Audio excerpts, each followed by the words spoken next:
Good afternoon, ladies and gentlemen. Welcome to the last session of this conference. It's been a very, very fruitful conference. I really appreciate the hard work done by Mr. Sridhar and the BFSI team who put together such a wonderful event where every speaker was brilliant. Lots of great insights have been given, and there's a lot of takeaways for each one who attended this conference.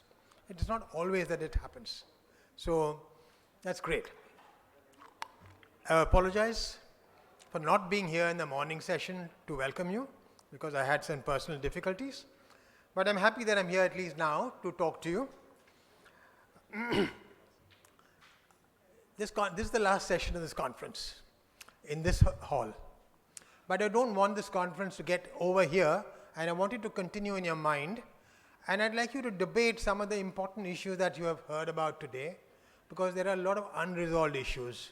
And if these issues can't get resolved because of your application of mine, it will be great for the banking system, it will be great for the country. I will just talk about two things. One is this $10 trillion economy and the implication on banking. And the other, because the GDP has its own implications, and I'll bring some interesting viewpoints on that. And then I will talk about how a huge revolution in banking is going to happen. No one's talking about it. And it's going to hit us very soon. And you might as well think about it now and realize it's going to happen. I know many bankers are aware of it, but we haven't discussed it today. So let me start with whether or not we're going to be a $10 trillion economy or a $5 trillion economy. There's a debate going on outside this hall. No, it really doesn't matter. See, for instance, whether it's between 5 and 10, it doesn't matter. It's going to be in that range. What does it take for us to become a $6 trillion economy, starting from where we are today? The economy has to grow at a nominal rate of 10% per annum, compound. If you take out the 3 or 4% per annum inflation, really talking about 6 to 7% real GDP growth continuously for the next 5-6 years, or for nearly 9 or 10 or 11 years. Highly doable. So what does it mean for us is what I want to explain. Just think about 6 or 7%, let's say 6.5%. What can 6.5% do for us as India? Just think of India as India 1 and India 2. India 1 being all of us who can lead a decent life, and India 2 being those who are not able to afford a decent life. Back in 2005, almost 7% of the families in India, the 7% of the households in India were in India 1. And they accounted for about 29% of the disposable income. So we are a poor country, albeit a developing economy. I'm talking 2005, not long ago. But if we grew, and we have grown at about 6.5% since then, and we, as I just mentioned, it's not a big deal to grow up to 2030 at that rate. You know what will be the situation in 2025? Take a guess. This 7%, India 1 accounting for 7% of families in India, it will become 49% of the families in India, 49% of households in India will be in India 1, up from 7%. And this 49% will represent 82% of the buying power of this country, the disposable income of the country, up from 29%.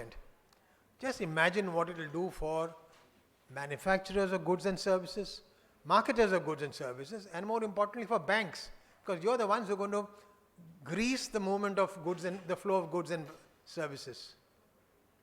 So the opportunity is huge. But today we have debated the role that you'll have to play in order to enjoy that benefit. All the work you've done as bankers to create new accounts, to help inclusive banking, etc., will pay off very fast.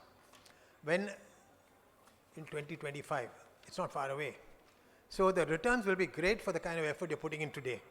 because a large number of families are migrating from India 2 to India 1. India 1 will be growing at 11% or more, not 6 or 7%. It's only when India 1 grows at 7 or 11 plus percent that the average of India 1 plus 2 will be about 6.5%.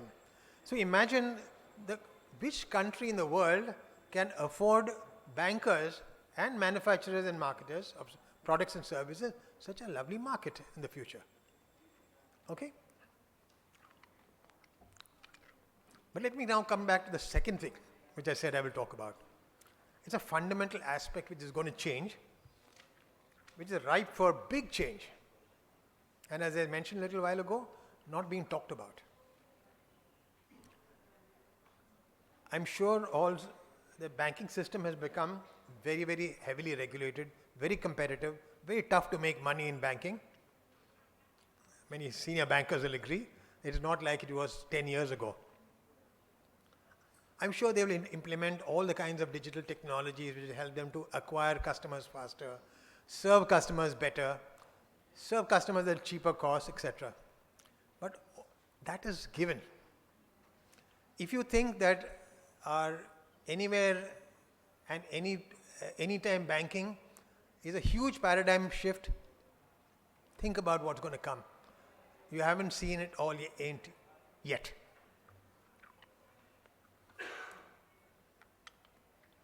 We have discussed cyber risk. We discussed competition from fintech companies today, and the new types of demand from manufacturing companies that will emerge into the fourth industrial revolution, where cyber systems will overlay the manufacturing system and create a totally interlinked value chain or supply chain, and banks will have to fit into it. Even there's work going on. But one place where I see a dead silence is the new kind of money that's going to come in. I'm not talking about cryptocurrencies. The biggest challenge to the banking system is going to come when digital fiat currencies are introduced. When I say digital fiat currencies, it will be legitimate currencies issued by the sovereigns through their central banks. So they are called CBDC, that is central bank digital currencies. These are going to happen before 2030, most probably around 2025. Are we ready for it? I think not. So I'd like to spend a few minutes on that without giving a lecture on CBDC.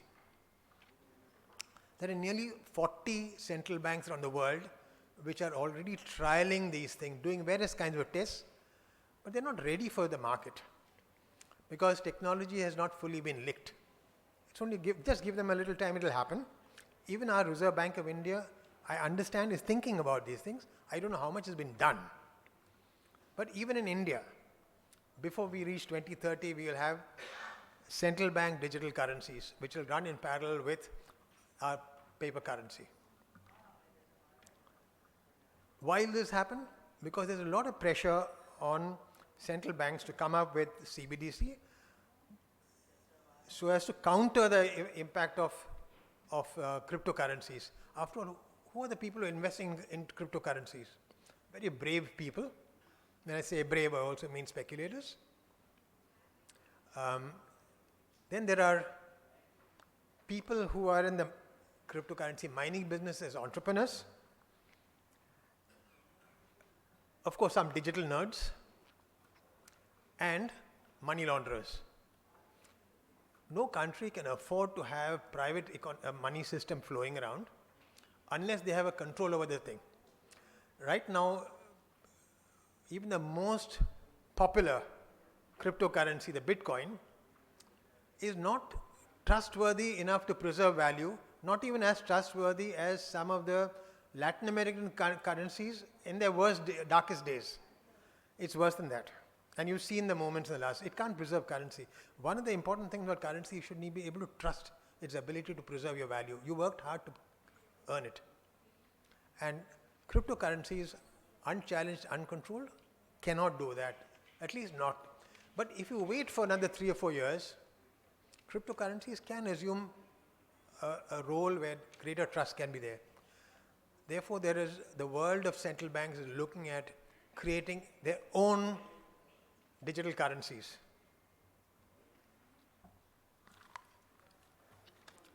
It's very important for nations because if you want to control or manage your economy through monetary policy, how can you do if half the economy is run on cryptocurrency? You just cannot. It's like there was a time when we used to say, oh, it's very difficult to manage India because half the market is operating in black money. So it's a similar situation. So while what the central banks will do in the next few years will alter the future of banking in bigger ways than you can think about. Because after all, banking's bloodline or lifeblood is money. If the shape and feel of that money changes, a lot of assumptions you make in banking will change. So there's a certain role you will have to play as banks. I'm sorry, I'm not lecturing to banks. I'm just saying that banks will have to play a major role if they want to protect themselves. A lot depends on whether RBI will launch wholesale CBDCs for interbank settlements or only retail or also retail CBDCs. If there are retail CBDCs, which ought to be the case, then banks will have to think several times about how they're going to manage retail deposits, because when they get converted from cash into CBDCs, the amount of ability to lend will get reduced, and also the commission earnings from transactions will come down. So as it is, the margin is thin because of competition, but this is not end of the road. If, for instance, commercial banks and senior bankers who are present here sit down together and think about what can be done and work with the central bank on 4 issues, you'll come out winners and the economy will come out as winners.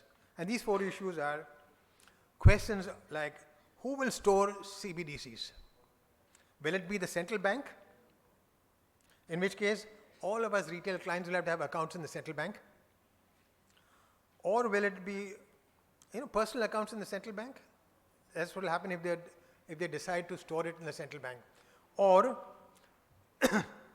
will it be in banks? In which case, it will be just like the way you distribute cash, except that instead of cash, you got CBDCs. Or will third-party operators be also allowed to store? If either the central bank keeps it or the third-party operators allowed, it will impact banking significantly. So it's in the interest of banks to actually figure out how can banks play the pivotal role in storing CBDCs. Once again, I want to say this is not fictional. To take it seriously, CBDCs are going to come. Second, how and who will exchange CBDCs? It will be very crucial from the banker's perspective to be the main entity who has an entitlement to exchange CBDCs against fiat currencies. It will be bad for banks if RBI does it exclusively, or if third-party players are also allowed to do it, like in forex business. So unless you anticipate this problem, you're not going to be able to prevent a problem from hitting you. The third is, what will be the means of exchange? Will it be cash or bonds? The least impactful on banks will be only when government bonds are directly interchangeable with CBDCs. A more liberal approach, which is likely to happen in many countries, starting with the Nordic countries, which will enable CBDC purchase by cash, which means cash from bank accounts will go into CBDCs and vice versa. And the most impactful approach would be when there's a direct exchange of banking deposits with CBDC. When I say most impactful, means most adversely impactful. And the fourth is the regulatory entry barriers to get into this business of using CBDTs. Today, banks have all the rights, but fintech companies are challenging them. If the RBI or the government erects high enough barriers, which are easy only for banks to jump across, then you're protected. So these 4 things if you don't take care of,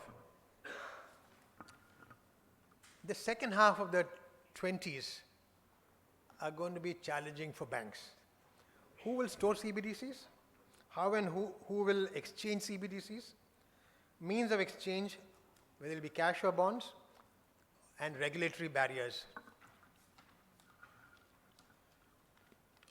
The bad news is that at the very least, CBDC can be seen as impacting CASA and fee earning capacity from transaction. The good news is that many parts of banking will not get hurt.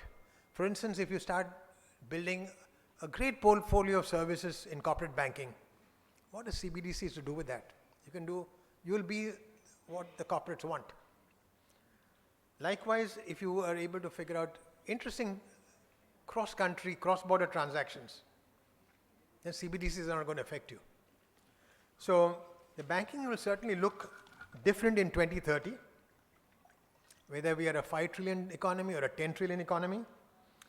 IMC hopes that through discussions on various topics on banking, which we have had today and which we have every year, it will lead to senior members of the banking fraternity and the finance fraternity to get together to evolve new standards for technology, for processes, for transaction, for charges, for training, and for customer service. When our economy will have paper currencies supplemented with CBDCs. These are going to be interchangeable. The important thing to realize is that it will require a new breed of bankers to emerge from within the banking system who can handle these kind of things. So, on the one hand, dinosaurs among banks will get extinct. The nimble and strong banks will rise and become stronger than they were before. That will be good for India, it will be good for Indian companies, and it will be good for the Indian banking system. Thank you for coming today and spending your time with us. And as I said at the outset, please continue this conference in your mind after you leave so that we can resolve some of the most important challenges that India has and which banks can contribute to solving. Thank you very much. Thank you, sir. As a token of our appreciation and respect, may I request Mr. Raj Nair, President, IMC Chamber of Commerce and Industry, to felicitate our chief guest for the session, Mr. Anand Sinha, former Deputy Governor, Reserve Bank of India, with a memento from IMC for sparing his valuable time for this conference. Thank you, sir. May I now request Mr. S. Sridhar, Chairman, IMC BFSI Committee and former Chairman and Managing Director, Central Bank of India, to summarize the proceedings of this remarkable conference to all present here so that as we conclude, all will be able to carry significant assessment and value of this conference along with you. Over to you, sir.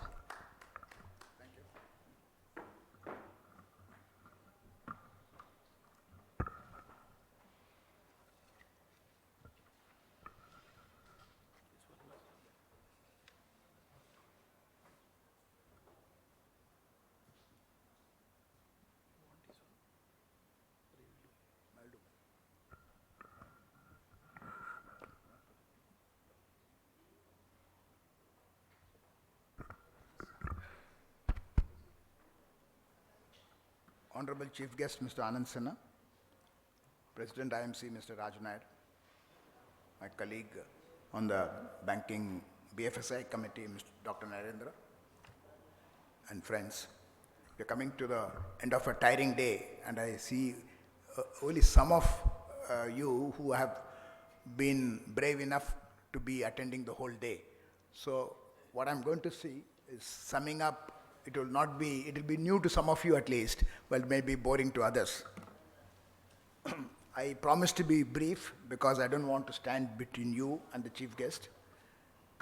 So the presentation would be a sort of sketchy and may not capture all that we have discussed in the 4 sessions and the inaugural session, and of course the plenary sessions of Mr. Damodaran and the chartered accountant session as well.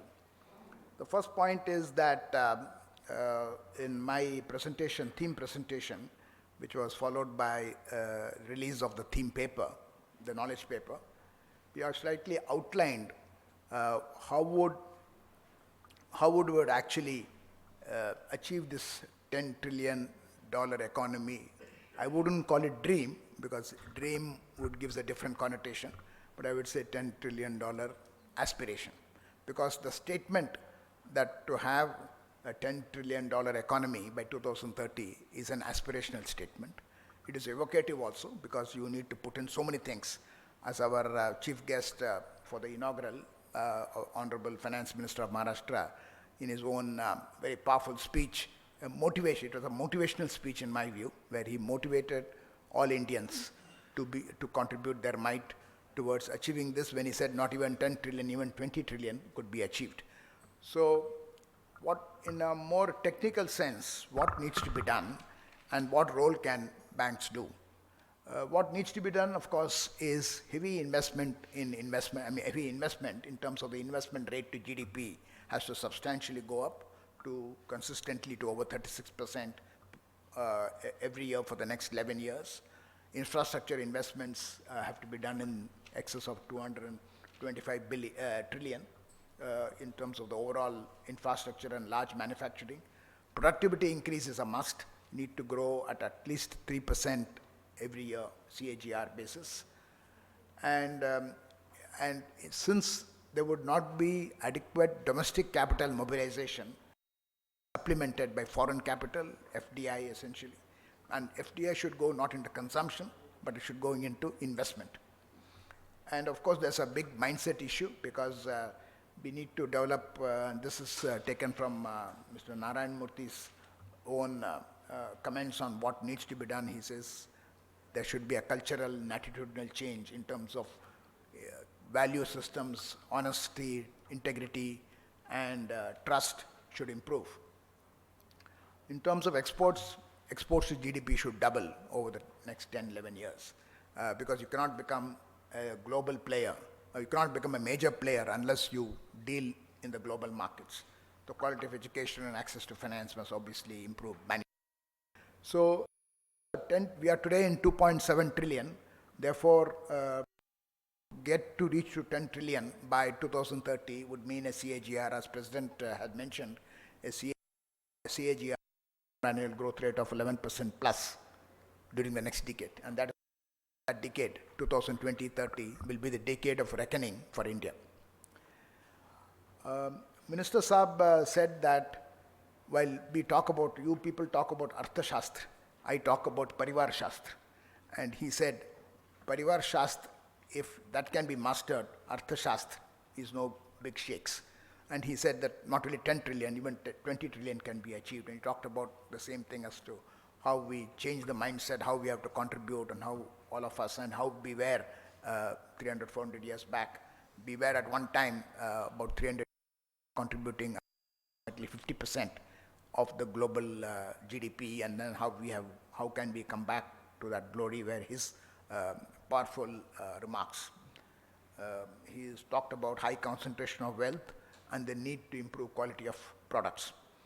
Zero import, zero effect, zero defect. That's what some sort of a slogan he gave us that we could do. At a more technical level, perhaps we need to look at a modified financial architecture. Is there a need for bringing back DFIs? Because to put investment of this magnitude, can commercial banks handle this type of project financing, which requires a different skill set and a different orientation?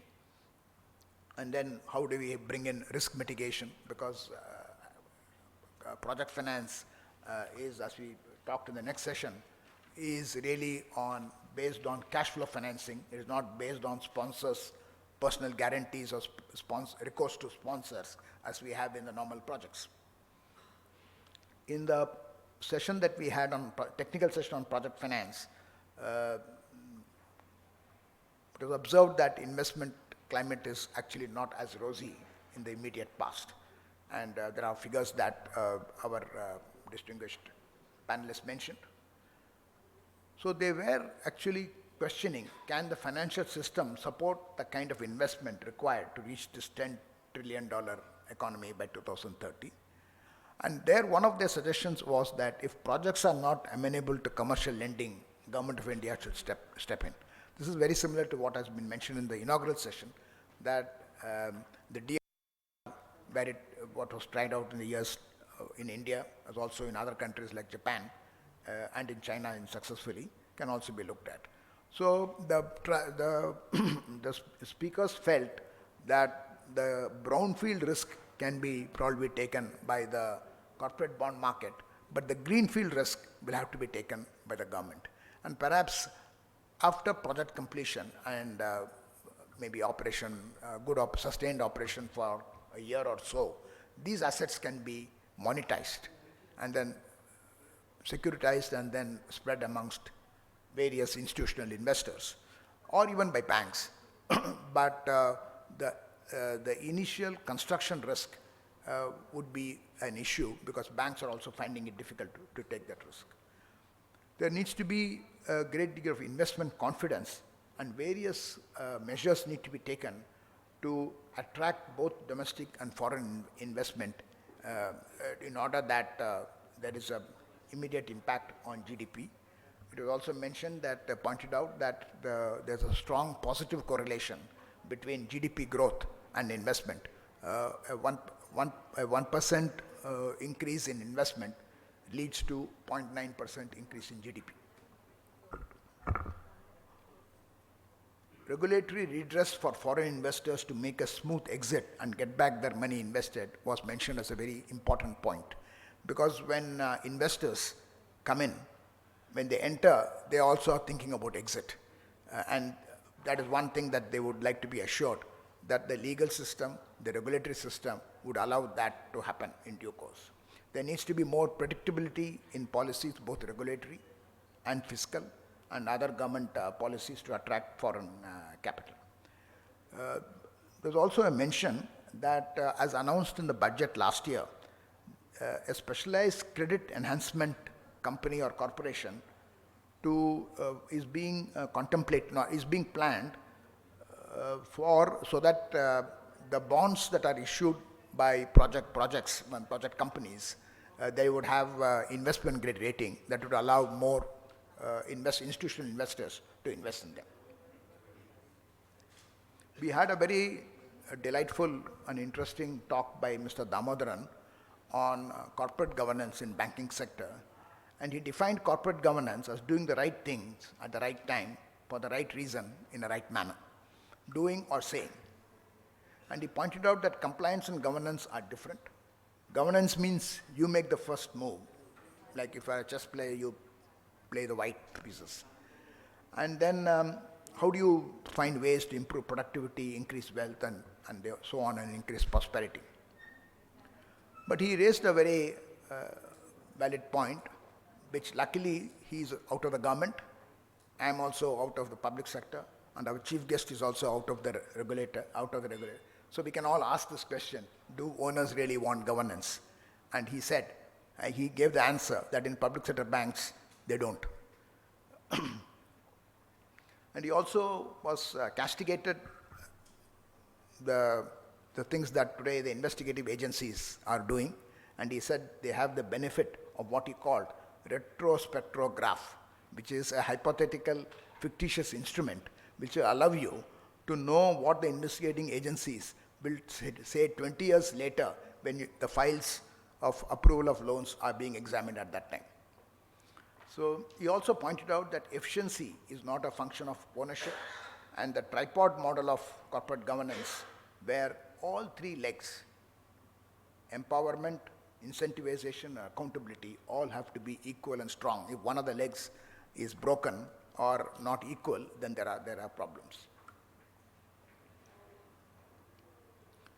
We had an interesting presentation by Crystal where he talked about the near-term outlook. While the other sessions were on the future, this was the near-term outlook, and this was a very positive analysis that he gave. He said the credit growth is picking up, driven mainly by retail lending, and the stock of NPAs is continuing to reduce. We are already seeing in the current year there is a reduction in the ratios, the GNPA ratio, and it will continue to decline. Profitability is making a turnaround, and in fact, public sector banks would, on a combined basis, all make profit next year, that is 1920.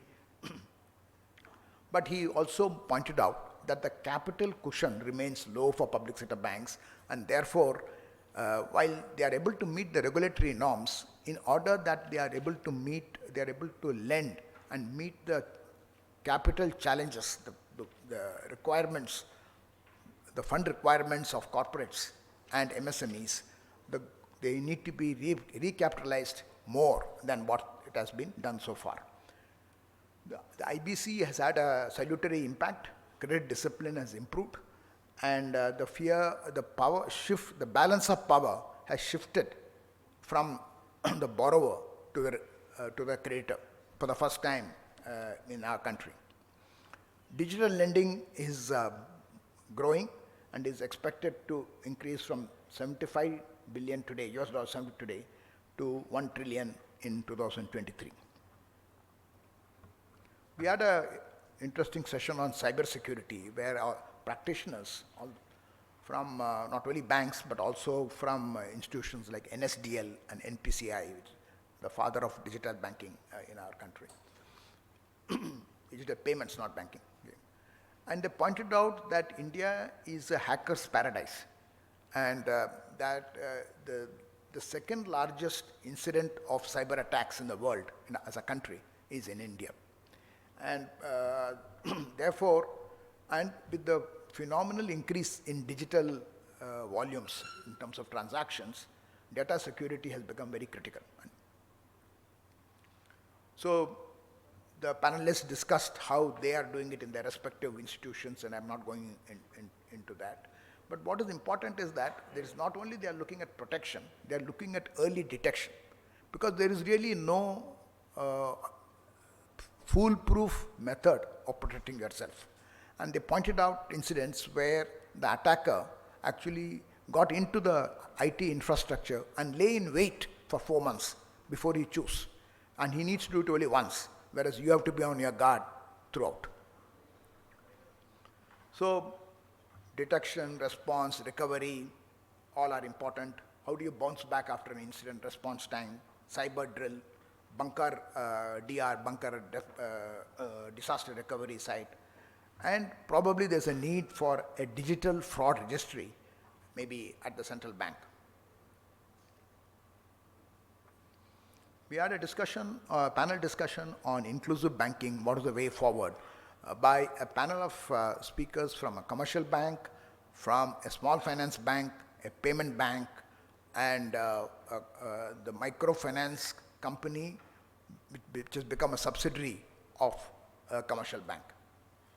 So they gave their respective views, but all of them were saying that inclusive financing does not mean only lending, because it means management on the liability side as well. It's both liability and credit management.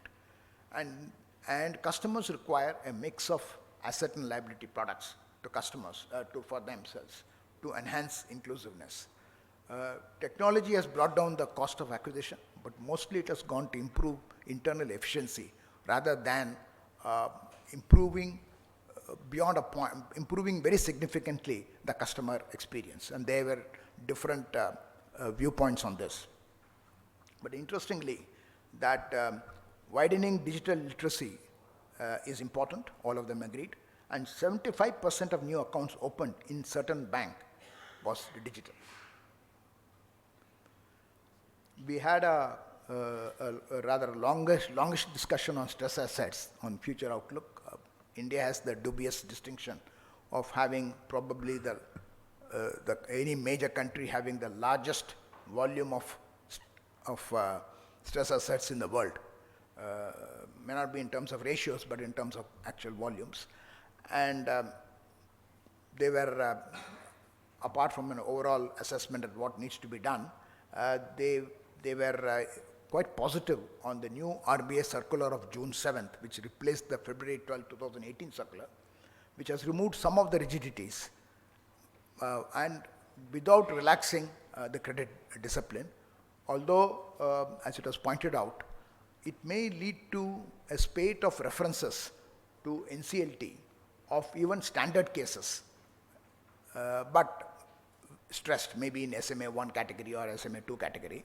So, but I think, and they also expressed the difficulty in being able to approve or able to structure resolution plans along with the professional assistance of the IP, which are on basis of experiences which are extremely customized. Each company has its own peculiar history and own peculiar angularities, and how do you do that, and how do you make it in a structure, and how do you justify it even for future, because nobody should point a finger. Particularly, a lot of freedom has been given to the banks in terms of this circular. It was also pointed out that the Indian stress asset market is getting a lot of attention in the world, and there's a lot of interest from foreign investors, institutional investors, distressed asset funds, and even some of the international banks who are wanting to invest in the Indian market, and particularly the experience of the metal companies in the recent past, whose resolutions have given extraordinarily high returns to these investors, has actually emboldened many other investors to look at our market seriously and to bring in, put in capital for resolution, for implementing resolution plans. There was, of course, a lot of discussion on how can the resolution efficiency be improved. The poor, the inadequate, I won't say poor, the inadequate infrastructure at the NCLT, the limited number of benches, and also the enormous load on the IPs for handling particularly some of the more complicated and complex company issues. And therefore, and also how does the COC upgrade its own quality and in terms of skill sets, because the COC and IP have to go together in order to produce and get a resolution plan approved, which is most effective in preserving enterprise value. So that's it, and I think I thank you very much for your patience, and we will now have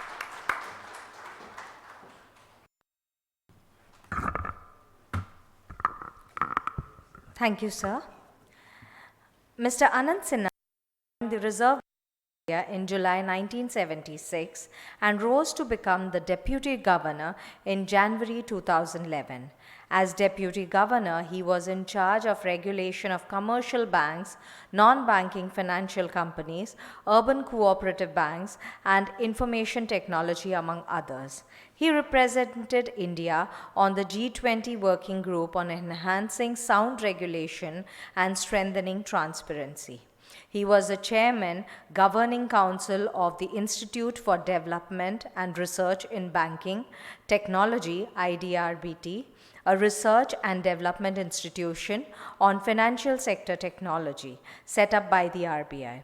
He was also a member on the board of Securities and Exchange Board of India, SEBI. May I now request Mr. Anand Sinha, former Deputy Governor, Reserve Bank of India, our chief guest for the valedictory session, to address the August gathering. Sir, over to you.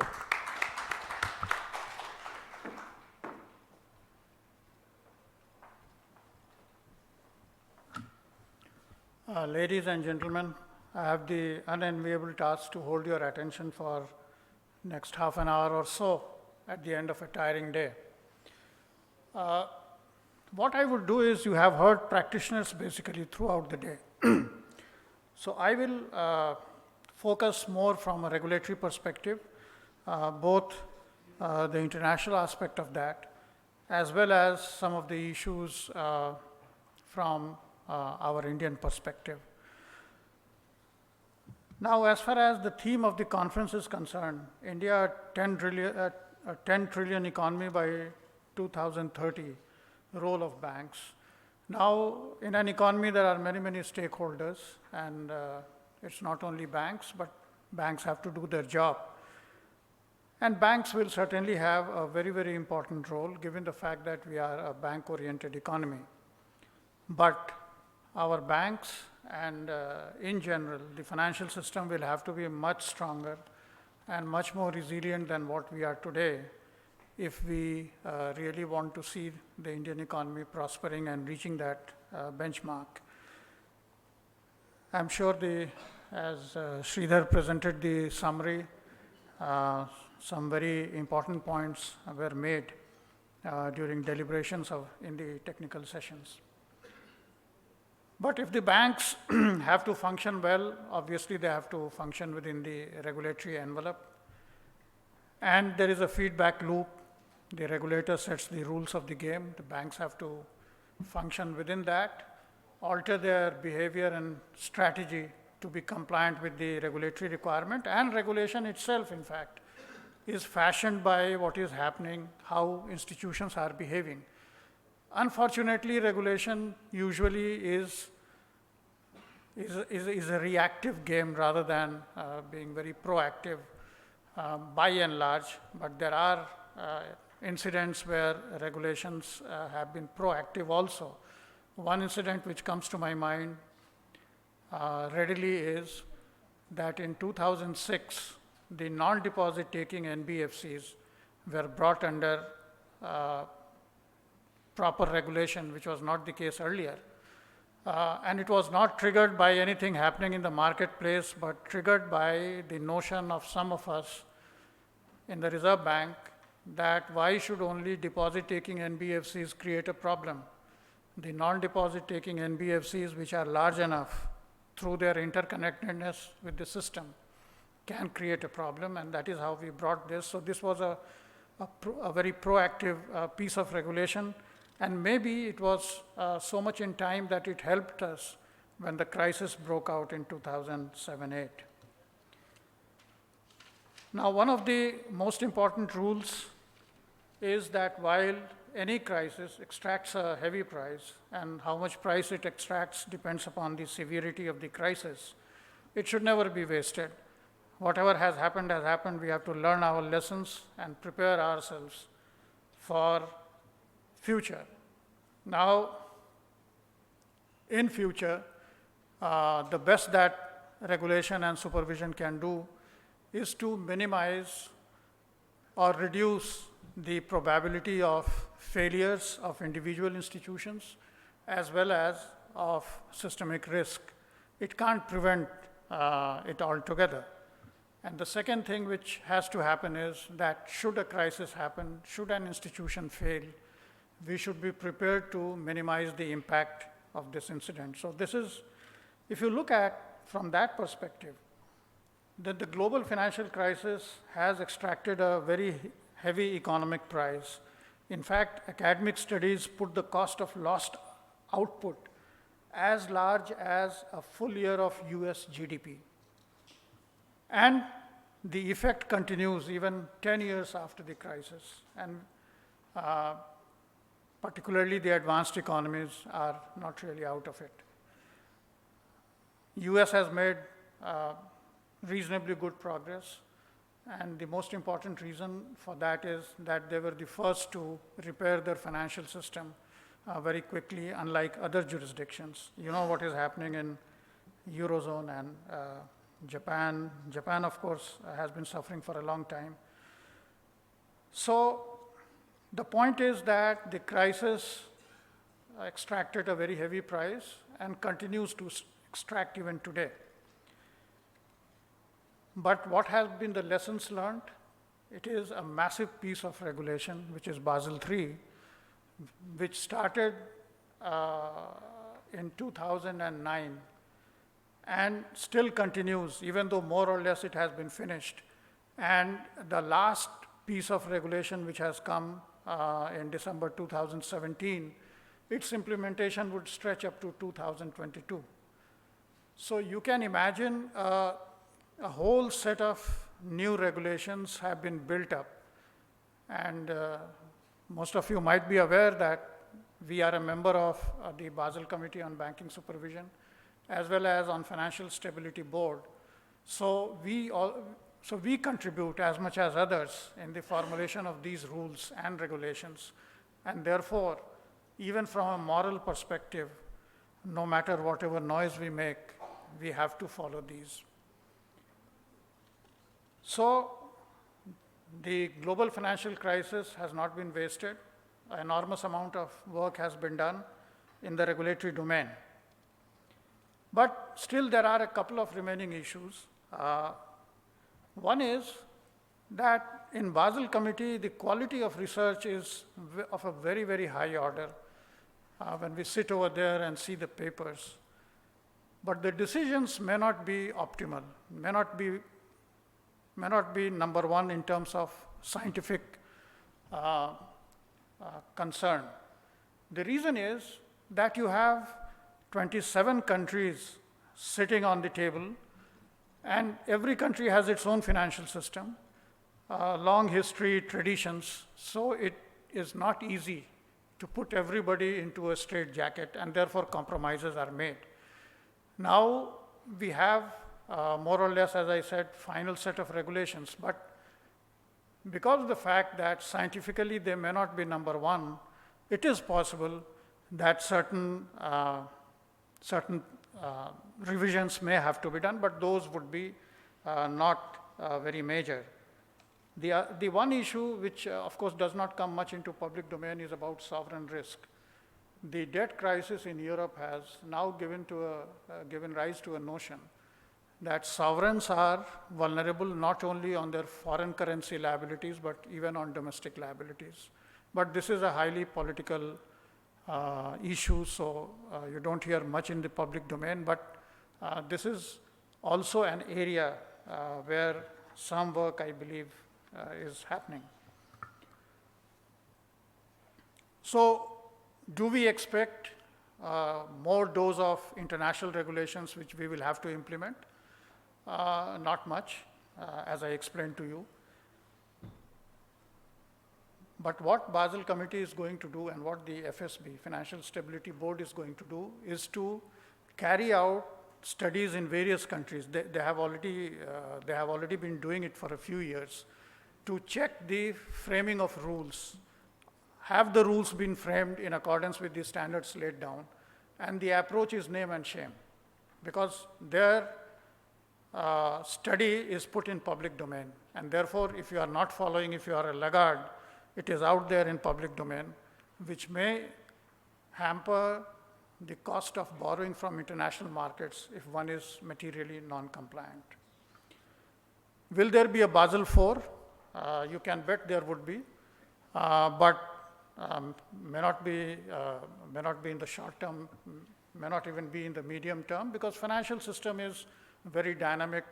It's like a balloon, you press it at one place, it blows up at some other place. So obviously risks are there, and risks may come from some other channels. For example, fintech.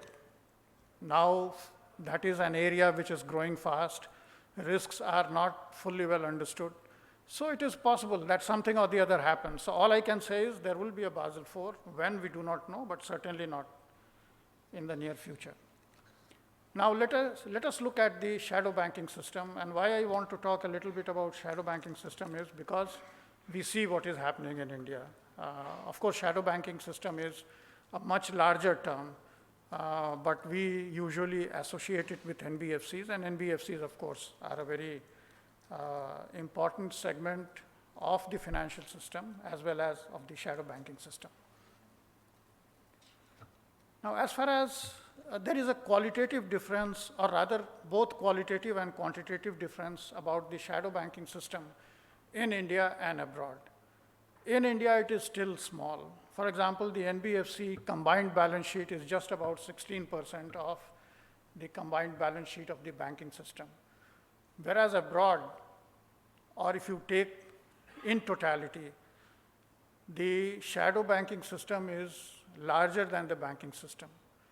And it has not shrunk after the crisis. In fact, it continues to grow. And unlike our system where we have structured regulation for NBFCs, the international paradigm of dealing with the shadow banking system is non-structural. So I'll talk a little bit about it.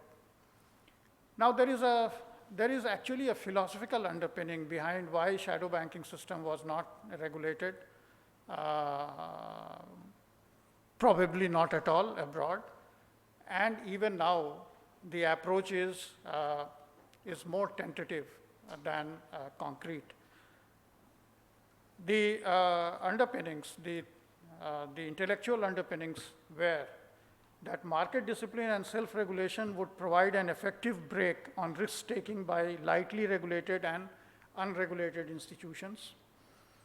Only certain types of institutions can create systemic risk, in particular banks, which are at the core of deposit-taking functions and payment systems.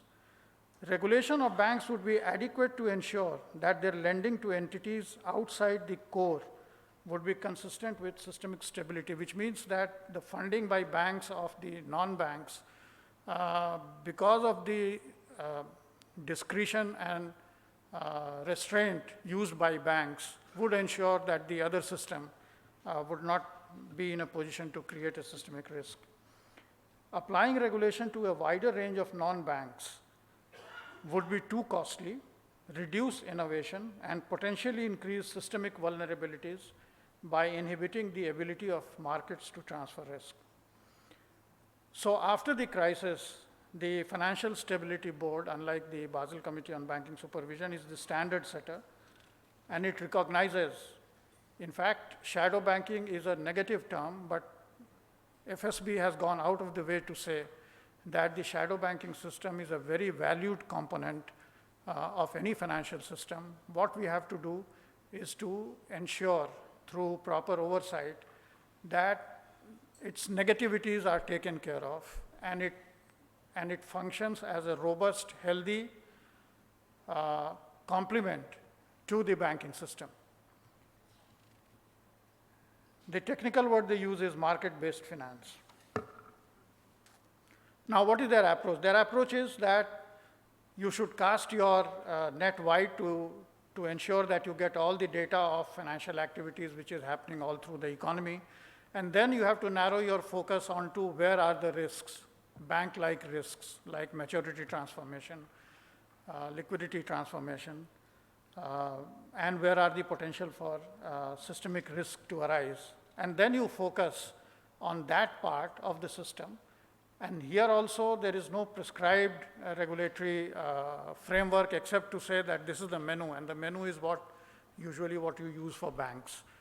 That this is the menu from which you choose what you want to do at a particular point of time, depending upon your perception. FSB conducts an annual monitoring exercise of data collection, aggregation, and analysis to assess the global trends and risks in the shadow banking system, and identifies financial entity types or activities which pose heightened risks, which may call for an assessment of existing regulation by relevant authorities.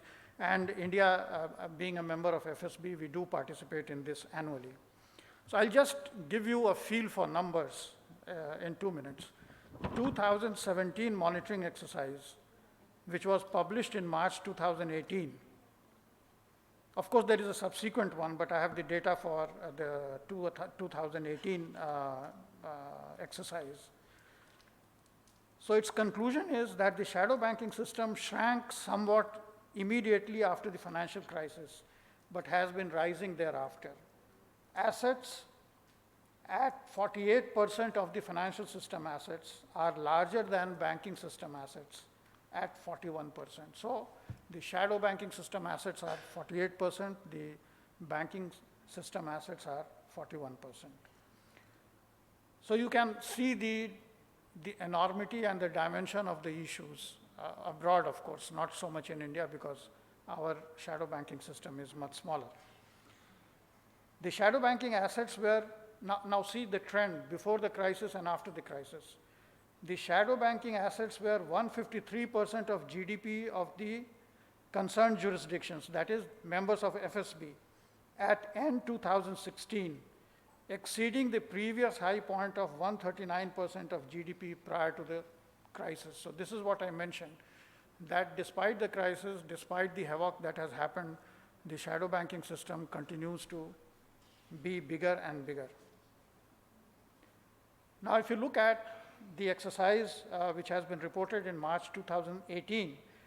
As I mentioned, first you have to collect all the data, then you have to drill down and see where the risks are building up. And in the process, they found that your data shrinks by 72%. That means only on 28% of the assets you can see risks or potential risks, and you have to focus on that.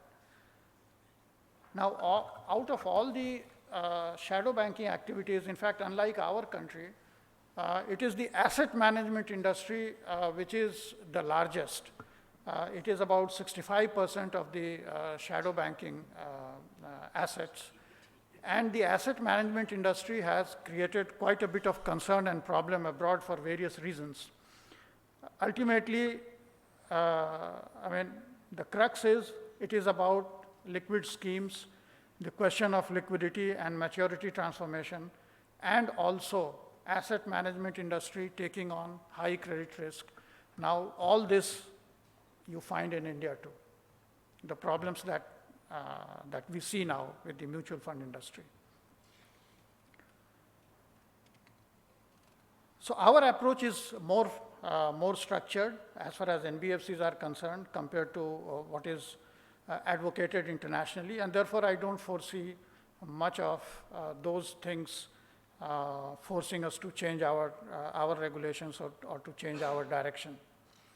In my view, a structured system is better than a system where you have to keep a very eagle-like watch on what is happening in the system, because it is likely that because of deficiency in data or because to take a correct judgment in this kind of unstructured situation is also difficult, and many things may slip from your hand. So I feel that our system is better. And as far as the asset management industry is concerned, they have come out, the FSB has come out with a set of regulation mostly to deal with liquid schemes. And one of the recommendations, side pocket, you find being reflected in India also.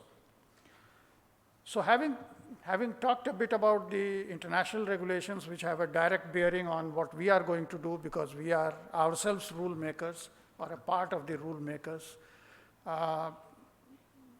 we see that we don't expect many very significant impact on our rule making in the medium term. Now let me now come down to the domestic scene. Let us talk first about banks. Asset quality, you had a session on that. Various steps which have been taken. I will not be going into any detail, just skipping the details and just talking about a couple of things. So various steps have been taken to spruce up the asset quality, which are essentially tightened regulation and supervision, and of course, the legislation of IBC, and also the regulatory framework in the form of 12th February and 2018 and 7 June 2019 circulars. The gross NPAs have climbed down from 11.5% in March 2018 to 9.3% in March 2019, which is quite remarkable, reduction of 2%. Provisioning coverage ratio has increased from 48.3% in March 2018 to 60.9% in March 2019. But the progress that we are making, there could be negative surprises coming from various sectors, most notably right now from the NBFC sector. Then some gains that have been made might get a setback. IBC is consistently overshooting the timeline, but that is understandable, and hopefully we will have a tighter set of rules and regulations and timelines will be observed. And then, of course, as it has started proving that it is having a very significant effect on the stock of NPAs, it will help the Indian system, the Indian banking system, to control and manage their asset quality. Now, I'd like to talk 2 minutes about the new circular, 7 June. One thing which is remarkable and very good, that except where RBI was forced to go back, that is in terms of making specific or a generalized recommendation for sending cases to IBC because of the Supreme Court judgment, it had to do it. Otherwise, the intent and rigor of the 12th February circular is completely maintained, though there are some practical steps in the circular which will make the life of the bankers easier. But the intent and the rigor is there, and that is where I would want to say one thing. For example, one-day default. Initially, when the circular came, there was a lot of euphoria that one-day default has been done away with. Certainly not. One-day default means you have to pay on the due date. There is no question of you're not paying on the due date if you can pay. Of course, there are business difficulties, there are business fluctuations, all that taken for granted. What does it mean is that banks have to ensure that people pay on the due date. If they don't pay, you have to get after them and you have to get your money back. And if you find that this is happening consistently, then you have to look at whether there is any structural weakness, and then you have to go for the corrective action, which will include restructuring or anything else. Now, what I would like to say is that in case we really want to change the credit culture in the country, then the erstwhile 89th day, which means you avoided being NPA by paying on the 89th day or thereabouts, even if you had money to pay. Now that you have got 1 month, it should not get converted into 29th day. I mean, that is the basic thing which I want to say. If a corporate has the wherewithal, it has to pay on due date. If it doesn't have the wherewithal, you have to look into why and take corrective action. So it's a remarkable credit culture change circular, the 12th February followed by 7 June. But my apprehension is that because there is a 1 month here, something there, it should not be taken as a relaxation and a license for taking it easy. Recapitalization, that is another major problem for our banks. Government, as long as one can remember, has always capitalized banks to the best of their ability. But the point is, if we are looking for 2030, 10 trillion economy, we need our banks to be much better capitalized, much more aggressively capitalized, which, given the resource constraints with the government, can become difficult at times. So what is the solution? One is, of course, people talk about privatization. Privatization is not a panacea in the sense we have seen private sector having its own problems and negativities, just as public sector has a different kind of problem and different kind of negativity. So it is not to say that simply by privatization everything will become very hunky and dory. The point is that regulators have to keep a much more intrusive regulation and supervision, whether it is public sector or whether it is private sector.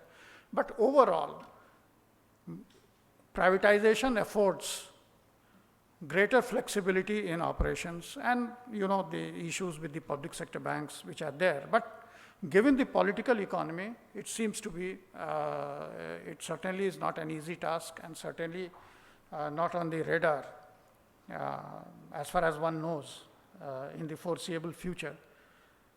So the next best thing, according to me, is to ease the burden of capitalization on government, which can happen if we go for a holding company structure. Because the holding company structure, if it's a 1-tier structure, it gives a leverage of 2. That means for 1 rupee invested by government, bank can raise 2 rupees from outside. Today it can raise only 1 rupee. If it's a 2-tier holding company structure, then for 1 rupee given by government, I mean roughly speaking, bank can raise 4 rupees from the market. So this will considerably ease the pressure. Now, this holding company concept comes from various strands. There is a 2011 RBI's internal report which talks in terms of financial holding companies, which is that concept. Then in 2013, when we went for new bank licensing, we carried that concept forward, partly for this reason and partly for the reason that we had to create a segregation between non-regulated financial activity of a group and the regulated financial activity of a group, and therefore the concept of a non-operative financial holding company. You will find the same recommendation made in Nayak committee, but that recommendation is from a very limited perspective of creating a distance between government and the banks. It does not talk in terms of the other factors which I mentioned. The prime motive for creating a financial holding company is to de-risk the banks and to free them from the responsibility of managing both capital and oversight and liquidity of its affiliates, that is, sister concerns which are operating in financial system, like your asset management, insurance, etc. Whichever way you look at, a financial holding company seems to be very beneficial. So I think it is one of the ways to ease the pressure on government's resources. But simply capitalizing does not help. Along with that has to go the reform process.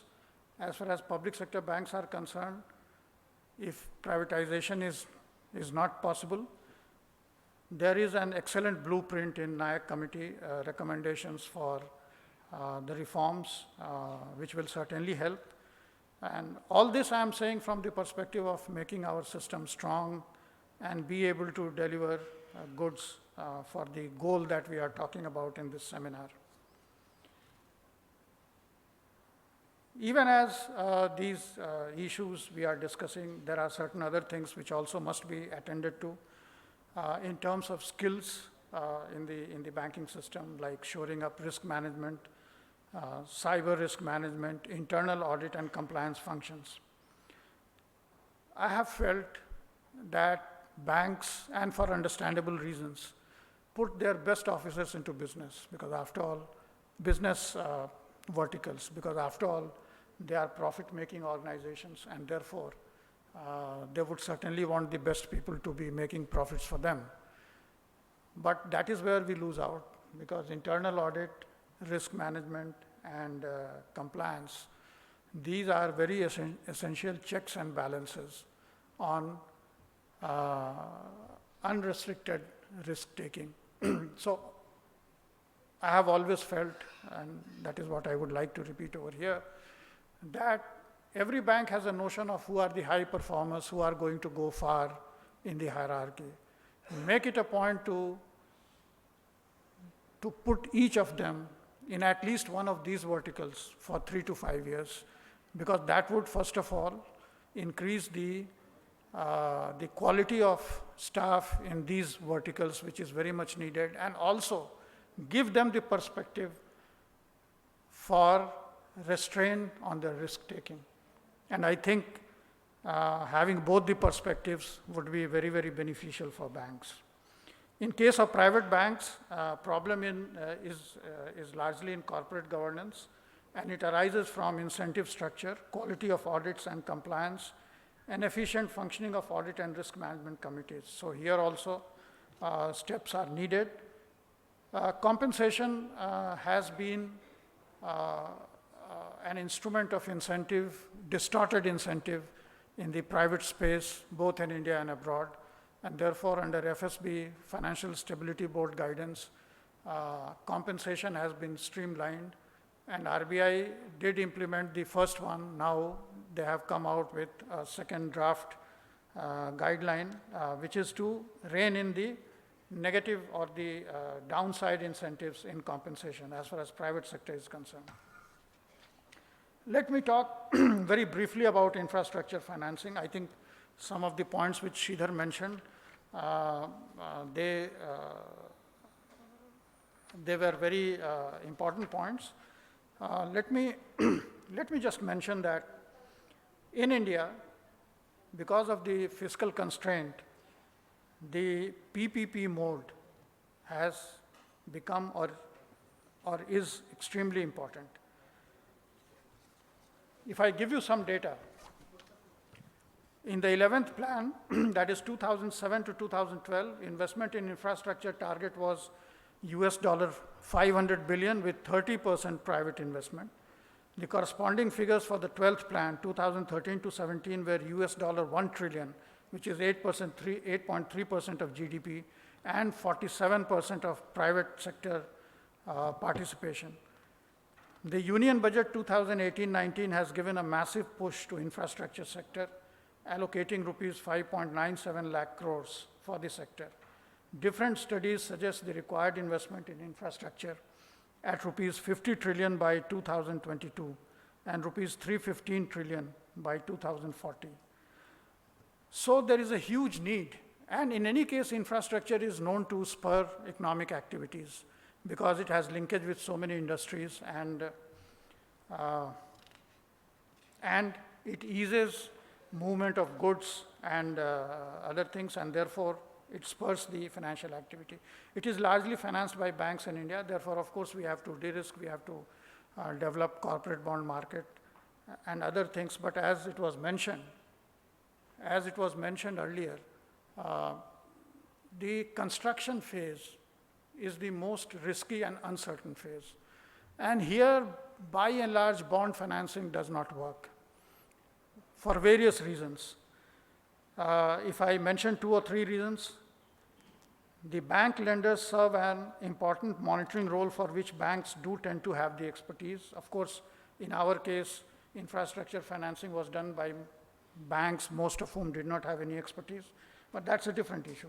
Infrastructure projects require gradual disbursal of funds, for which bank loans have sufficient flexibility.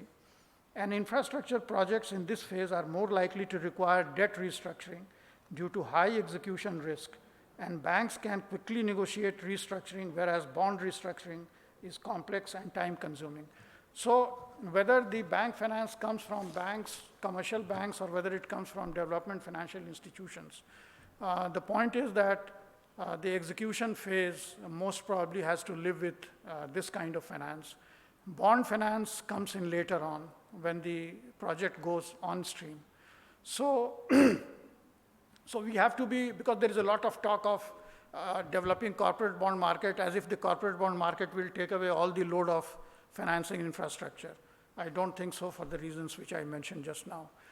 And therefore, is there a need to look at an alternative credit model, credit disbursement model? The point is that we have found the consortium and multiple banking model has not delivered the good because very large number of banks have got involved, most of them without any expertise. And therefore, can we look at a different model, let us say a syndication model, syndication done by only 4 or 5 banks which have the necessary expertise, and then later on it can be sold off. So I won't go into the details of the model, just to present a point that we need to move away from the present model, which has not really given any good results. And of course, we can take this up not for every project, but for large projects, maybe 2,000 crores or more. Development of corporate bond market and credit protection market is an absolute must because of some other reasons also. The bank exposure to groups would now be substantially reduced because of the large exposure rules, where the group exposure could go as high up to 55%, now it comes down to 25%. And also because beyond a threshold, corporates will have to raise at least 50% of resources from non-banking sources as per the RBI guidelines. Otherwise, their cost of borrowing will become higher because of higher risk weight and higher provisioning. So this is broadly about the banking system and a bit of related markets, financial markets. Now let me talk very briefly about NBFCs. As I said, NBFCs are only 16% of the banking sector, but yet we have entities in the NBFC space which are large enough to cause systemic problems. And therefore, the regulation has to be differentiated. It already is, but it has to be more differentiated in terms of dealing with the larger entities which have a larger potential of creating stress in the system if they come under stress. And these fault lines have been over a period of time repaired, tightened more and more, and now again that is being looked into. So the first thing which is being done is on liquidity. A draft guideline has come. When it is finalized, I have only one comment to make, that I think the first bucket needs to be more granular, because the overnight liquidity is the biggest problem. If you have a large negative mismatch in the overnight bucket, particularly for very large NBFCs, you don't have response time with you, much of response time. And that is why that granularity, in my view, should be there, at least for the very large ones. Similarly, the liquidity does not address fully the question of asset liability mismatch, a phenomenon that we are seeing today of short-term borrowing, funding long-term assets. For that, there is another prescription which is known as NSFR, which is being implemented for banks from shortly. So maybe for very large NBFCs, one can think of that. The other point which concerns me is drawing from the case of ILNFS. It was a huge group. It had two regulated entities. One was the top entity, which was a CIC. Another was in between, you had NBFC.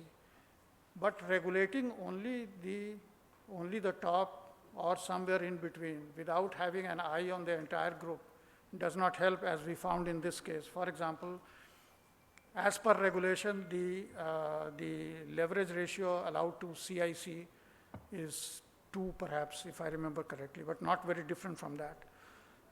But the group leverage ratio was 14 or 15. It came out. How many subsidiaries they had, that also nobody knew.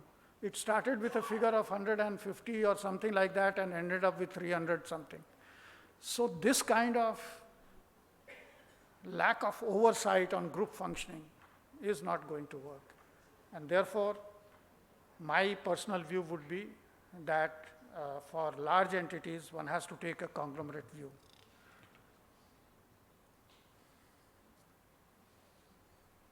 The other last point which I would make is, I talked about the FSB approach, where they say that you don't have to focus on legal entities, you have to focus on activities. Now, our regulation and supervision is within the confines of legal entities. Imagine a non-NBFC. An NBFC has a definition. 50% of the assets should be financial, minimum. 50% of the assets should be financial assets, and income from those financial assets should be minimum of 50% of the total income. You can very well be having a very large financial agenda without being an NBFC. So what happens? You are completely out of regulation.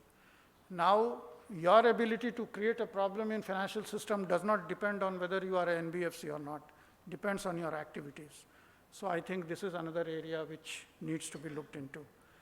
So the road to 10 trillion economy by 2030 is tough and rough, but with determination and resolve, we should be able to achieve it.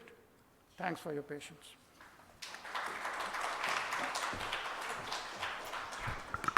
Thank you, sir. May I now request Mr. M. Narendra, former Chairman and MD, Indian Overseas Bank, to present the vote of thanks. Good evening. I think we have already completed our scheduled time, and we are all grateful to Anand Sinha, our former Deputy Governor. What a fantastic paper out of his experience from the financial crisis to Basel III and whether Basel IV required shadow banking, and with the Indian current banking situation and his personal opinion with the regulatory experience. And he has beautifully given and this whole expo or proposition will be very useful to all the participants who remained for the later part of this program. We had a very good program right from the morning. We should be grateful to our Honorable Minister for Finance, Planning and Forest, Mr. Sudhir Mungadikar, Government of Maharashtra, in the spirit with which he spoke about the subject.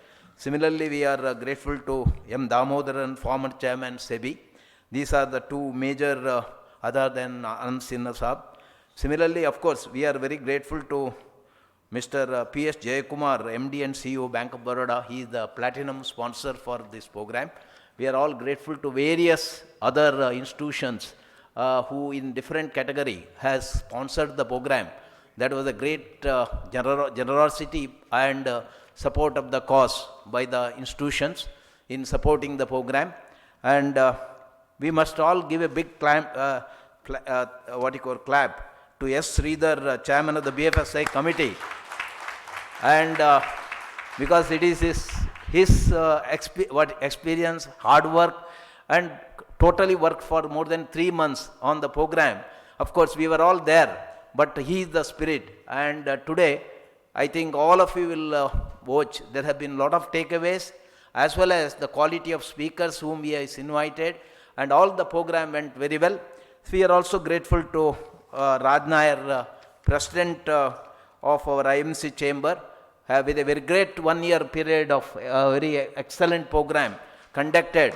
And I think this month end sub period is getting over, and we are going to have Ashish Vaid, President-elect IMC chamber, who gave the welcome address in the morning. We are also grateful to all the speakers who have all come without any fail, and they covered different subjects.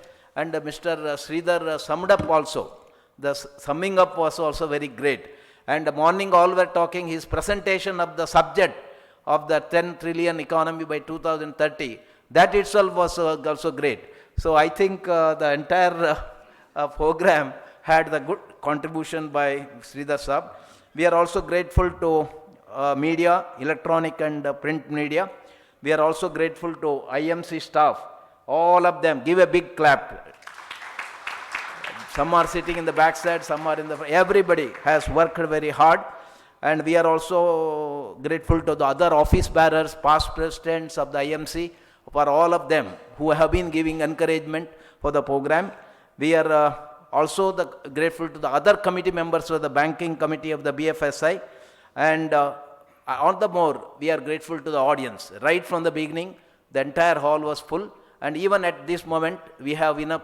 And we have also a lot of students who have come for the program. And finally, we are also grateful to ITC and their hotel and the staff. Thank you very much. Wish you all the best in future endeavors.